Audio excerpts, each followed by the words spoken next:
presidente do parlamento por silenciar-me cada viagem, o presidente do parlamento por quitar ser a mim mic para cada viagem, e por bisar-me cada viagem, como me se pergunta e não vir com dissertação, mas a realidade é que o presidente do parlamento te promete viola toda a regra de ética e de regra no parlamento de Aruba. Sobre está passando 100 dias e ainda não há uma reunião.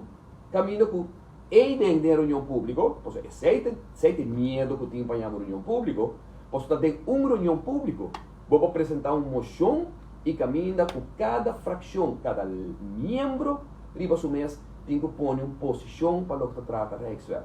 O governo aqui não tem eenheid para o que trata de Rijkswet. Não nota riba mesmo unia. E pior ainda, nós como parlamento não sabemos quem está negociando para o que trata de Rijkswet aqui. Nós sabemos que a nível ambtelijk de um grupo de trabalho está trabalhando, mas claramente, para um motivo, para a história do reino, nós tínhamos um primeiro-ministro que estava por a tela de day one.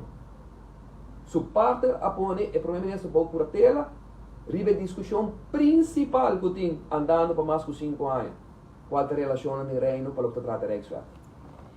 Único isla, único país do reino, caminho que o ministro-presidente não está carga de responsabilidade, estava por a tela, por parte da coalição, também a entrevista que tem, nós estamos confiáveis, nós estamos handling com o assunto do reino, nós estamos handling com o Rijkswet aqui.